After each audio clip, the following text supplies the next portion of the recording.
Hello and welcome to another episode of Where Everybody Has Gone Before, a Star Trek discussion podcast that is well aware it is far from the first and it will not be the last. I'm your host Laura. I'm here as ever with Geoffrey. How are you doing today? I'm glad I've rolled a good episode for once. Yeah, this is the first one that when I've mentioned it to my wife, she's gone, "Ooh, I know that one and like it." It's not just in the sea of like, "Oh yeah, no, that's somewhere in Star Trek." Well, that's the odd thing about it because my enthusiasm started and stopped with, well, I've rolled the next generation. I had forgotten this episode. I had until it's when the poker was starting to watch it. We'll say we rolled 225 on the list of episodes of Star Trek. This is Star Trek: The Next Generation, season 5, episode 18, Cause and Effect.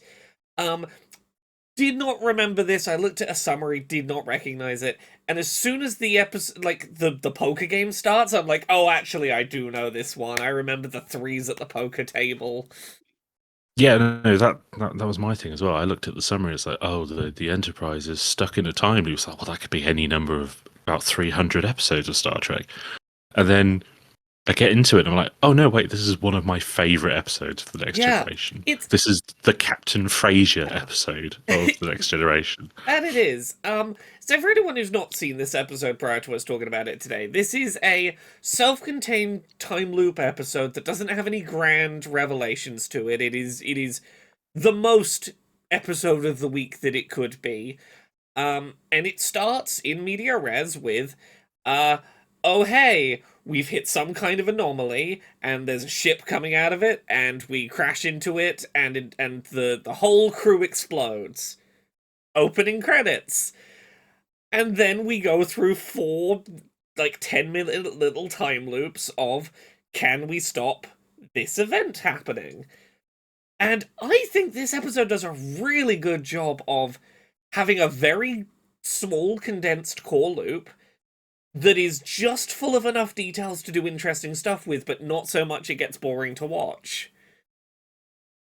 I think The Next Generation is just so, at this point especially, is just so Mm, assured yeah. in what it can do with the audience. It can spend 5 minutes on a poker game establishing that this poker game is going to be important, and we Yeah. as an audience are just going to lap it up because, like, yeah, Yeah. show us them playing poker and being friends. We crave this because we don't have it in our lives. It's like you could, if Strange New Worlds did that, it would be awful. Like there's an element of Strange New Worlds being like in the kitchen that Mm. works, but isn't quite there because all the characters are not as bedded in as if you have 20 episodes. The poker, give me a whole episode of the poker. I was initially dubious of the poker for a second, but I think the fact that they open with as strong of a cold open as they do, and then cut straight to the poker, it even if you're not firmly established with I trust TNG at this point 5 seasons in that like this is important, the framing of the episode makes it clear why would they show us this if this wasn't important? It puts it in the correct position for that poker scene to be allowed room to breathe. It's interesting because when you're watching The Next Generation in sequence, Mm. the poker is, oh, they're playing poker again. Yeah, Watching this in isolation, it doesn't feel too out of place that we're seeing a lot of poker. You yeah, can kind of understand that there's something going on here, that it's not just the contrast between this cataclysmic destruction of the Enterprise and then, oh, we're back to something very, very normal. what? You know that this is going to build into something because it's almost already established, even in isolation, that the Next Generation knows how to weave a story. This is a Bran Braga story as well, Mm. which is interesting because Bran Braga, who fronted Enterprise, Mm. wrote a lot of the Enterprise episodes.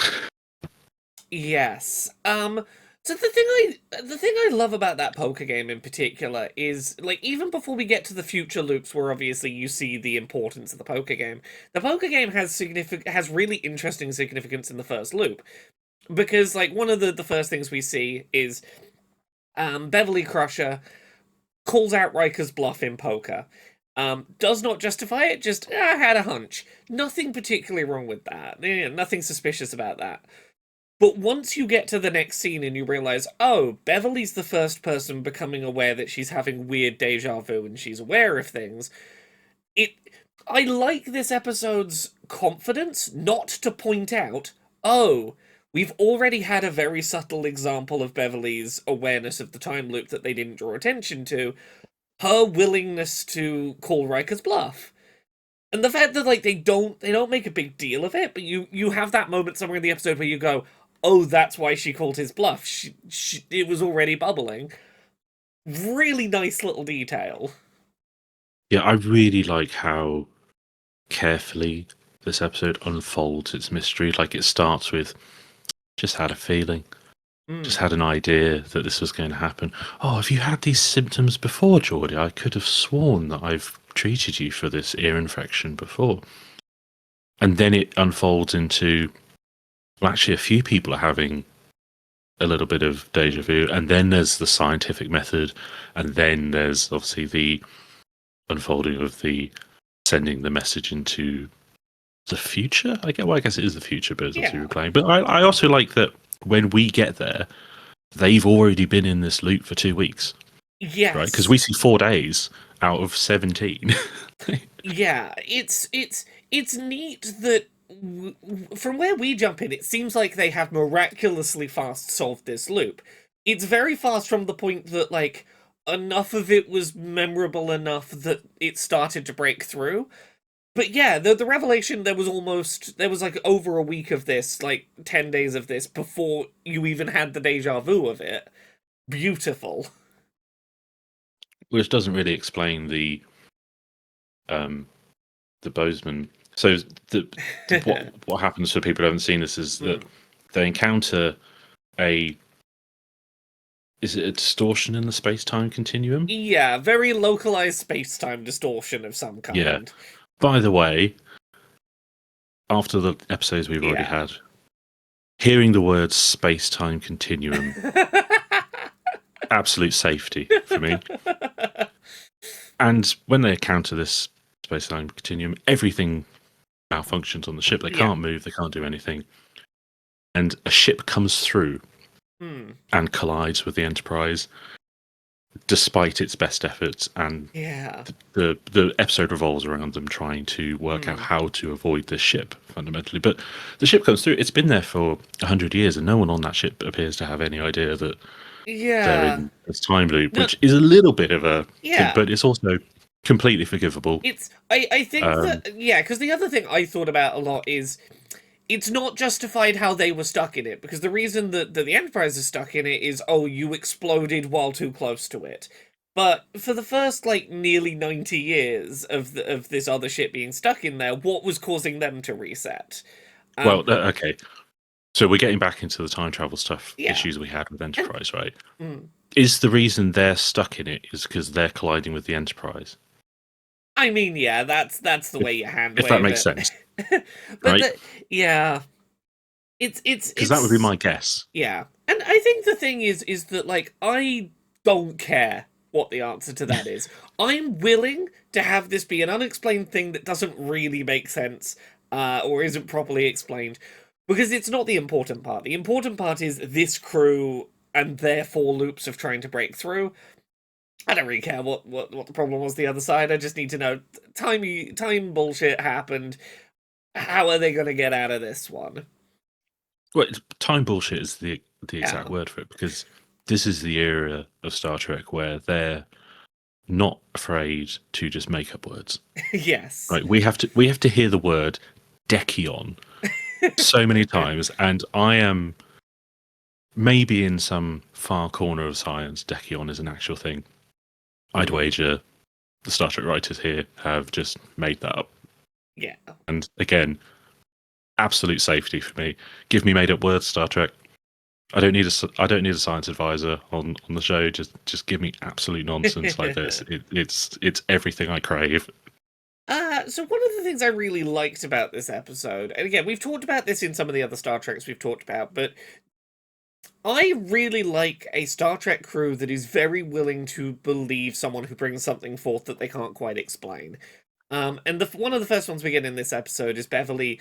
At some point in the night, hears a bunch of voices, and she brings it to the meeting the next morning, and like they check the logs for roughly the time she heard the voices. Don't immediately see anything on the logs. Riker's first instinct is go check the sensor readings again. There is no suggestion that like she might have imagined it. This is before even it's pointed out that like, oh, 10 people also reported hearing these noises. Riker's instantly like, we might have overlooked something, let's look again. I trust my crew on this. And we see more and more examples of this, like, as the loop unfolds, of a willingness from crew members to just go, I can't explain it, but I'll trust you, let's go with it. Yeah, and again to link back to stuff we've spoken about before, I really like the sequence of events that leads up to the explosion. Mm. Right? In the sense that everyone's kind of doing their job, things are going wrong, and Picard's just like, suggestions. Okay, I picked that one. It's all very sensible. You again, even in isolation, you can tell what's going on in the crew. You understand they've worked together for a long time. They're very good at their jobs, which obviously we did not see with Enterprise. Yeah. I really like that sequence. I really it's going to sound really weird. I really like how people sit in this episode. I really like that Beverly. So I can't remember whether it's after the first voices and it's the next morning or that. She also goes to see Picard and says, I can't sleep, and he gives her something with nutmeg in it. Yeah. And she like scrunches up. Yeah. She scrunches up with this cup and he's all like, hey, Beverly, because obviously they have sexual tension throughout the whole series. But then like later Picard's reading and he's like sprawled on a couch. And again, it's just you don't see that very often in Star Trek for some. I guess because it's always on the bridge. They're just sitting like people. They're just people. There is a real recognition of these people are not stand to attention, military mode every minute they're on the ship. There is downtime. You kind of need downtime to not lose your mind. And they definitely perform that very physically, which I do love. But yeah. But I also really like the believability of the realization that something's going wrong, right?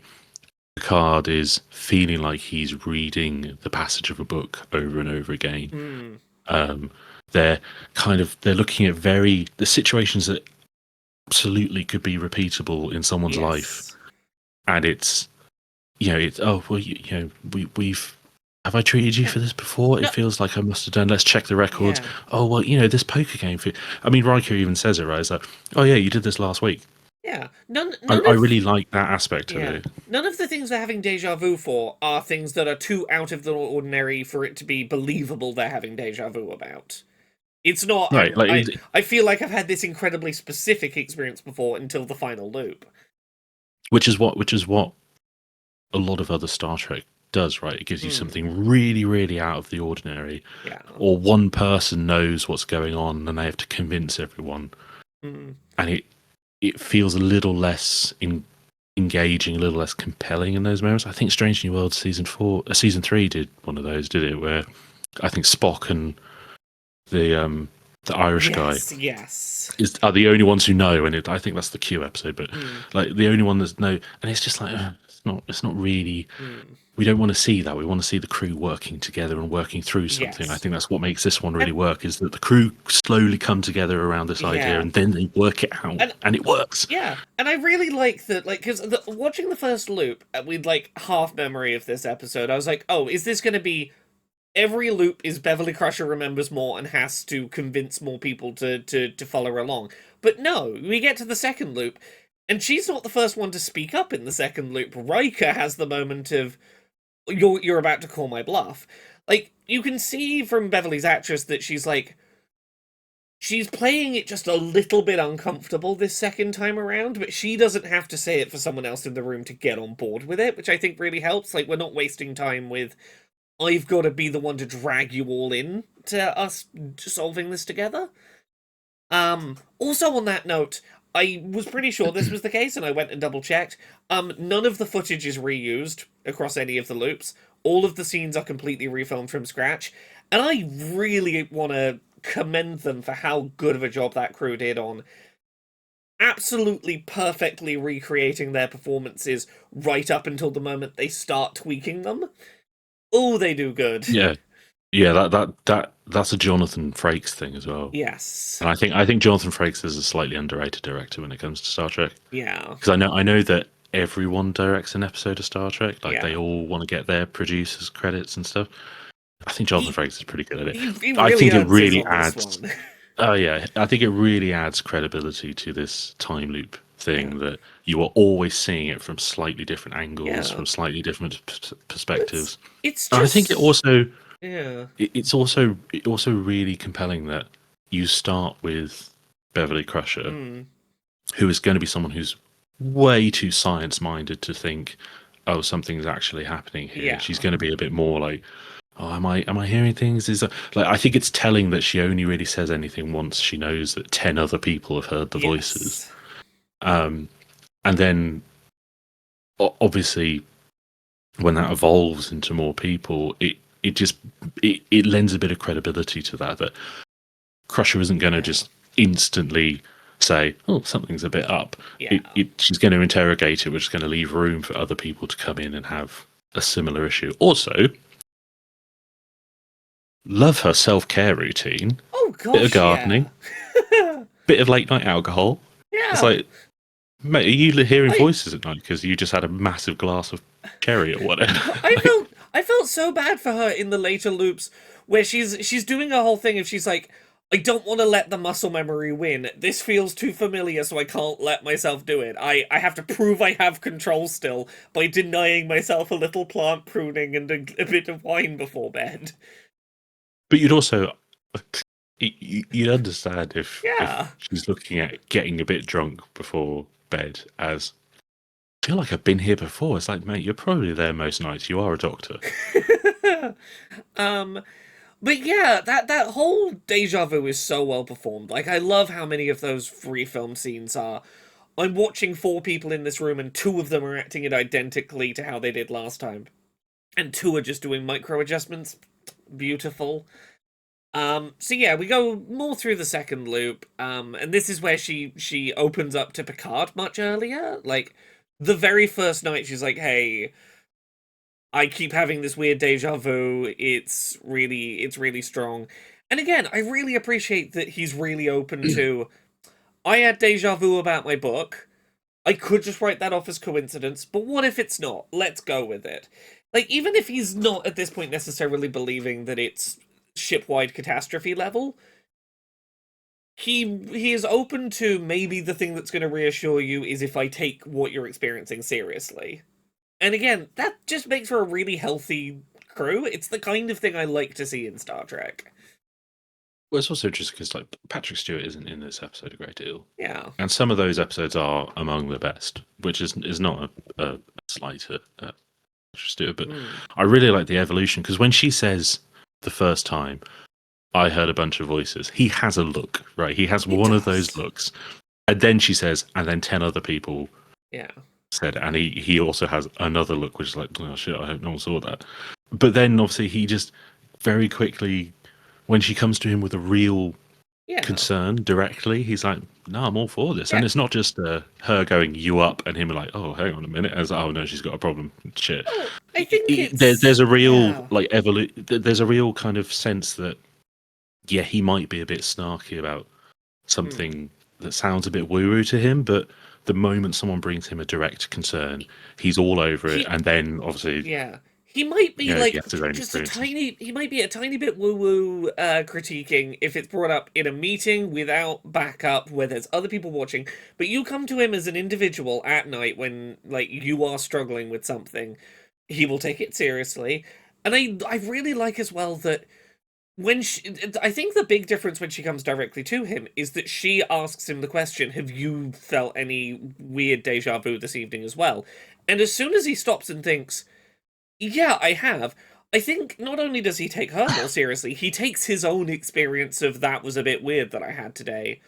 He adds more weight to his own experience because she brings something similar to him and highlights something he might otherwise have just brushed off.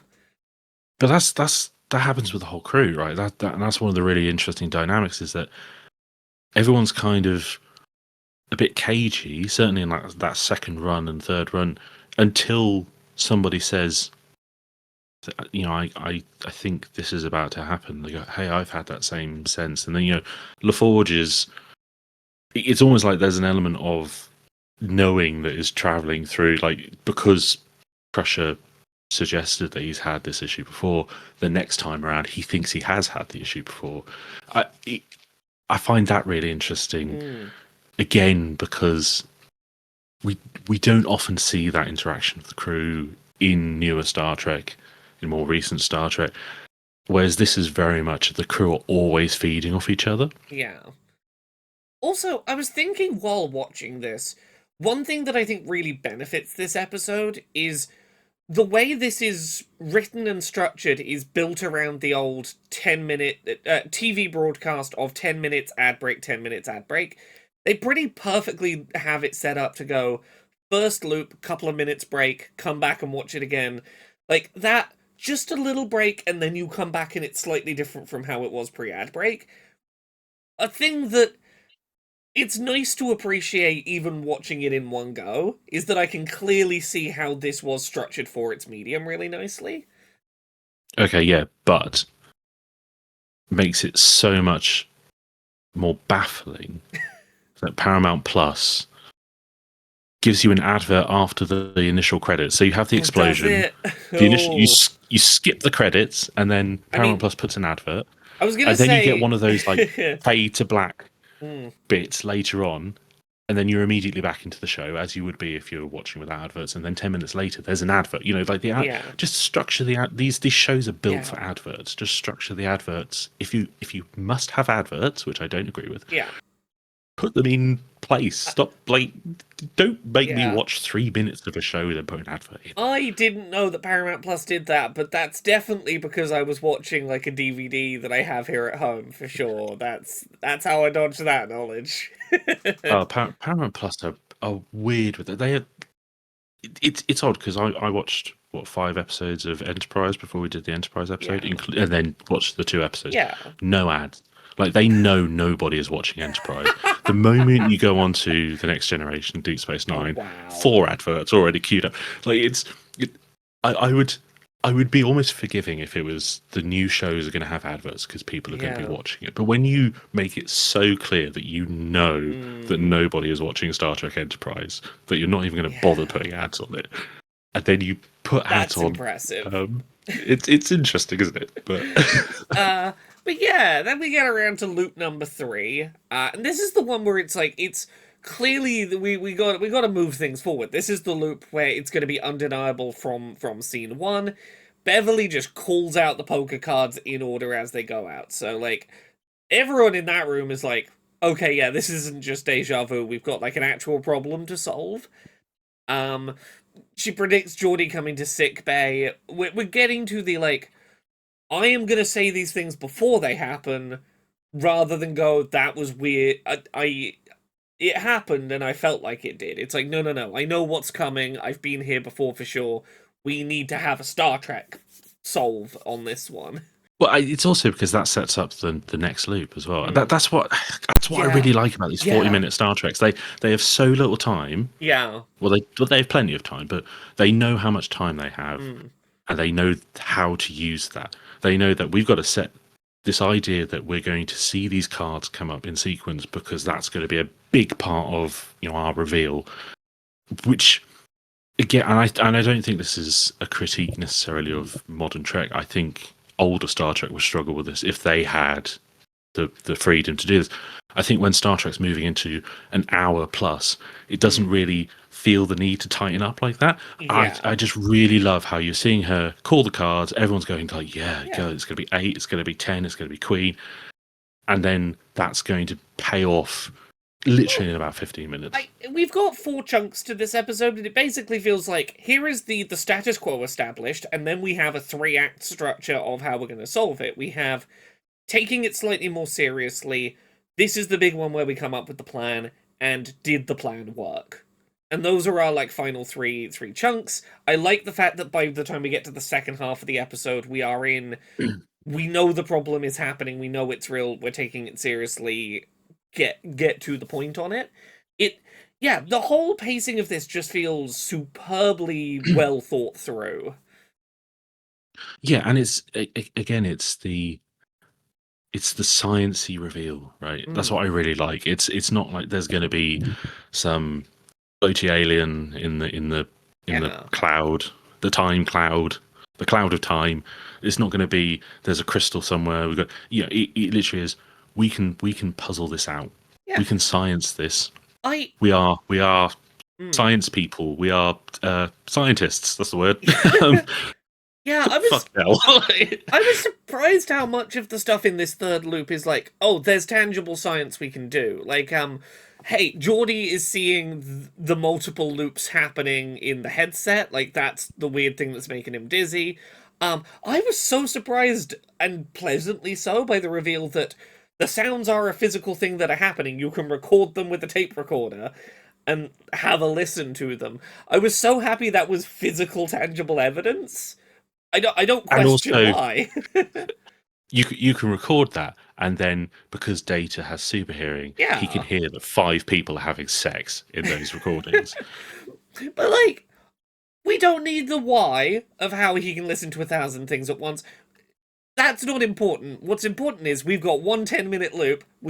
This is the loop where we get all of the facts. Then we got to move forward. But it's also like it's scannable as well. Like there is, it's not just I'm going to go out on a limb and believe that something is happening on my ship. It's we can scan and see there's some sort of distortion in the moment you're hearing these voices.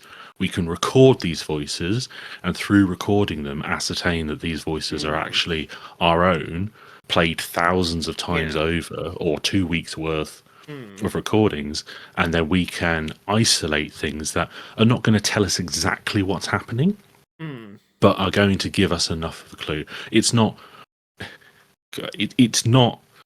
in Enterprise a time traveler is telling us exactly how to fix our problem. It's we are getting just enough to know what the problem is. We are heading towards a disaster. It's going to destroy the ship, but not enough to say, and this is exactly what we've got to do. And even when they do start sending that message through, it's still nobody knows what it means. I love that we as the audience don't get told what word they send into the next loop. I think that's a really smart choice. Or what the reasoning is for the choice of word they're going to send. And the reasoning they put through that's really fun as an audience to play with is we have to send like one word or one thing through, and we have to be really cautious that it might be misinterpreted. If we can only send one word and we send it without context, we have to think through how you might interpret that one word signal. And leaving us in the dark about that meaning, it means that, like, even when we're getting magical knowledge from, like, people outside of this version of time, that is, like, we're being given the answer to guide us through to the end here, it's not being given in a way that is so clear that it trivializes the problem. There is still the problem of 3's important. Why is 3 important? What if we screw up understanding the importance of the number 3? And like, it leaves that little risk. It's interesting because again, this is a very memorable episode of The Next Generation for me. Like the moment I started watching it, I remembered, oh, this is that one. Yeah. And then I did not see what 3 meant coming. No, I remember a lot of this episode, and I was watching it going, I don't remember why 3 is important. In my head, I was like, is it the third plan they come up with is the right one, or you got to set That's what I was thinking. Yeah. There must be a third plan. Yeah, it's like, come up with, no, plans 1 and 2 won't work, come up with a third idea. Like, I really underestimated, I thought it was going to be something really stupid, and I was like, oh, 3 being, hey, don't I shouldn't trust my own instinct, I should trust that person's instinct, despite them having fewer pips, I should let them overrule me. Data trusts his instinct. It's a very human moment. He trusts his gut and goes, I have no proof that's what 3 means. I trust you right now. Off we go. But I also think that's, again, a really good story moment, is that he sent that to himself, essentially. Like, I'm pretty sure they probably could have pulled that out. Yeah. And even though they all already knew that 3 was the important number. But it was him really that was receiving 3. Yeah, but even up until the moment it happened, like, they're panning up and Riker's legs, and I'm going, are they going to show him holding like 3 fingers out in some way? And that's what it's like, oh no, of course it's the pips. Like, it's well, that's I really like that it's the person who's going to receive the message needs to be the one who will have that moment of clarity and go, oh, I see why I told myself this. And it's just set up in such a nice way that, like, I went back and looked. They linger on those pips every time we go through the loop, and I'm like, oh, it's such an obvious thing I wouldn't look at. I love it. Yeah, they got you. They got you. I mean, they got me as well, but they got us. They got everyone. But I again, and this is just one of those like little details that I really enjoy, that it's not just the number 3 is everywhere. I really like that it's there are 3s dealt out, and then it's, oh, we all got 3 of a kind. Yes. And then it's the they're doing the scan, they're doing so, they're like, one of the readings is just loads of 3s. Yes. And it's like, oh, that's kind of impossible, but it's also not, like, it's clearly the right reading. And then it's, oh, well, actually, Data, you've probably been doing this. You probably stacked the deck. That thing Riker keeps mentioning, keeps joking about every time. It's like, yeah, no, I totally did it this time, guys. Sorry. Yeah, I didn't even know I did, but I guess I did. This last loop, the other thing I really like about it is they're pretty constrained to every loop's got to be about 10 minutes. And that last loop, you wouldn't think would need to be 10 minutes, because, like, obviously we're going to use a few minutes of it meeting Captain Kelsey Grammer at the end. But, like, we need the poker scene, we need to establish 3s came up elsewhere in the day, we need the final scene. I really appreciate that they use a couple of scenes in this last loop where they have some extra time to play with, to show us some insignificant but nice things, like Picard alone in his room reading, doing some subtle facial acting of, yeah, I have read this before, huh? Of just getting to see those moments that were talked about in the other loops, but, like, were not so important that we had time for them in the other ones. Just nice fleshing out of the rest of the crew's experience of this. And then it still has time to almost debrief the whole thing, to, like, and it's not explaining everything, but it kind of walks you through at the end of, oh yeah, I must have been doing this, I was doing this. And then my memory of this, and I might be conflating it with Generations as well, is that Kelsey Grammer was in this far longer. For some reason, I remember Patrick Stewart and Kelsey Grammer having like a conversation on the ship where he's actually telling him what's happening. It's like, no, this is 100% a cameo. I'm assuming that Cheers is also a Paramount show. So I did some Googling. That is the case. Kelsey Grammer, also ridiculously big TNG fan. He was begging Patrick Stewart to find some excuse to get him on an episode, and this was the excuse: was you can be the captain, you can wear a classic Star Trek outfit and have been lost in time for a while. You get like 3 minutes of episode. Here you go. Well, I think part of that was also they wanted to get Kirstie Alley back on. Yeah. To, like, walk behind him. But then she was like, no, you got to pay me for that. And, oh, we don't want to do that. It was the exact same reason she wasn't in Search for Spock, because she asked for too much money. But I think it might have been also something to do with that, because obviously she would have been playing Commander Saavik as well at that point. But yeah, like, it was, again, I know Kelsey Grammer's I'm kind of a dickhead, but yeah, like, what a cameo to have in 95. So like, the height of Cheers and Frasier. I mean, it must have been Frasier at that point, right? Or I think it would have been Frasier at this point. And yeah, it's weirdly, it's another one of those, like, this is someone who you would think, like, classically you would assume sci-fi would be beneath an actor like him, and it's nice to see like he's clearly delighted to be there. It's very James Cromwell, right? Yes. That kind of act. Like Mm. this actor's like, maybe, I don't think Kelsey Grammer has been nominated for an Oscar. James Cromwell definitely has Yeah. been nominated for at least one Oscar. I think it was for Babe, actually. Um, the actor, you'd think they would think they're better than this. Yes, exactly. I'm not gonna go on Star Trek. What are you talking about? No. They're like, no, absolutely. Get like James Cromwell's like, get me on multiple episodes of Star Trek, please. Yeah. And then Kelsey Grammer's just like, get me on the episode, get me in that film, whatever, just put me in it. And it's like, it's Yeah. great. It's lovely, and it's really odd to see Kelsey Grammer in a big beard, or anyone in a big beard. I feel like we don't see enough beards in Star Trek anymore. You only see them now when we accidentally go to the evil universe. That's where we save the Yeah, beards for. yeah. It's either beards or latex, right? Yeah. Like all the women get put in like skin tight latex, and all the men get beards and Yeah. different hairstyles. But yeah, I don't know. It was such complete. I'm so safe with this. Yeah, this is just a really nice self-contained episode of Star Trek. There's very little that you would need to explain to an outside person for them to enjoy this. I think you can jump into it without much knowledge of existing character dynamics. It's a really good, like, if you want to sell someone on, this is some just very pleasant, well-written sci-fi. It's a great episode for it. It's like that. It's so assured. It knows exactly where it is. It has all the shorthand down, and it knows that viewers, whether they're there for like the one episode or for many, because obviously this was back when we had to watch stuff on TV, so you'd always miss stuff. Yeah. You could dip in and out of Star Trek, which you obviously can't do now. Yeah. I mean, you couldn't do it.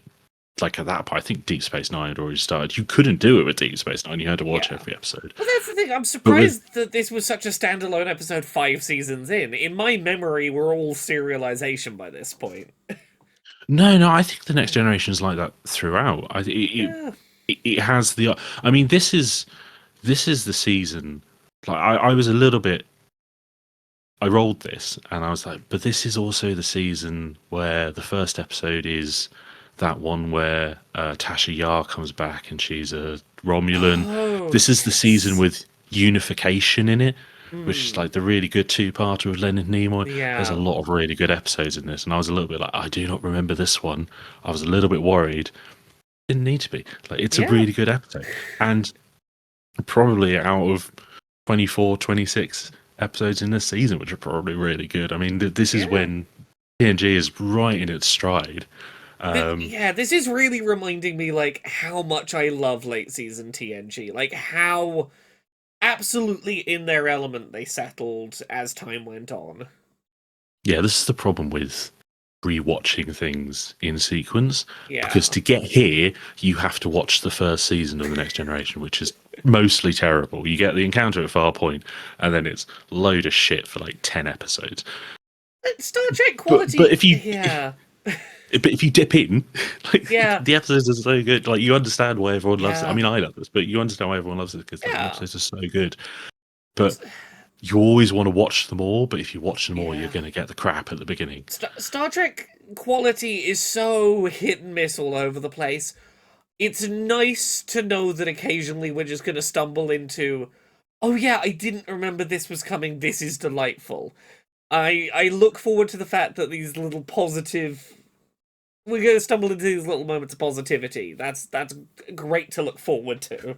Right? I mean, how much whiplash do you have right now from Harry Kim somersaults to get away from sex to this within a week? I have been... I can't lie, though. Harry Kim somersaulting away from sex, that specifically, has lived in my head so joyously. Every time I've been like telling people like, oh, we're going, because we've had one episode, we've put one episode of this up at the time we record this, and I've been starting to tell people like, oh, you should check out this show that we're putting the first episode up. It's Harry Kim somersaulting away from sex is the thing I tell everyone about that I've enjoyed on this journey so far. Oh yeah, no. Trust me. There's that clip of him somersaulting away from sex. Trust me, it plays a good 3 times in a row. It's too good not to repeat a couple times. Ah, so yeah, not a lot else to say. We just had a nice Star Trek this time. Yeah, I suppose this is the problem with watching good episodes is we're going to have a little bit less to say. I mean, I'm very we're okay with running at that. about 45 minutes, which is the usual length, but like there's only it's not even it's not even a good episode with some flaws. It's a genuinely good episode. There's apart from that little bit of like why doesn't Captain Fraser understand that things are wrong Yeah. if they do? You know, That's the only yeah. tiny petty little nitpick you can make with this episode. And I think it's just I'm super okay with this because it basically means, hey, if we roll a good episode, not only did we get to have a good episode, we get to finish slightly earlier in the evening because we're like, yeah, our work's done. yeah That was a good one. we, we get to go home early from school Yeah. basically. Like, maybe one of these days we'll do the podcast outside or something. Like, Oh, wouldn't I'll that tell be you what was exciting? nice. What was nice? It was really nice to see Michelle Forbes just Yes. knocking around. Yeah. Big fan of Ro Laren, big fan of Michelle Forbes, and the fact that she's just there, bit of set dressing, Yeah. quite nice. She is quite as a lot of the characters are. I mean, I know we have that core, but like you just I mean, there's no O'Brien in this one. I guess we must be in No. DS9 period at this point. Yeah. Yeah. And no one was transporting anywhere, so even if he was there, Yeah. we wouldn't show it. But yeah, it was nice to have those other little moments, like, oh hey, that's Yeah. Michelle Forbes. I remember she was in it. The problem is I've been watching. I watched DS9 at the end of last year, Ah. and obviously she turns up in that. Yeah. So a lot of the characters that are crossing over, you just forget are in TNG. But Yeah. Well, that was just a very nice episode. I'm glad we rolled a good one on the wheel. It does mean that the I rolled that one. Oh yeah, Laura. are you taking Miss, credit I for rolled Harry Kim not wanting to have sex. Are you last taking week. credit for random number generation? Is that skill on your part now? Yeah, Okay. somehow. When it's good, it's on you. And when it's Enterprise, we don't take credit for that, I guess. Oh no, I rolled Enterprise as well. Well, that's what I mean. You're not you're not going, oh, look at me. I'm good for rolling Enterprise. I mean, I was really excited that we were going to cover Enterprise. Oh, I was excited for it. Two of the worst episodes. It was bad, but I was excited.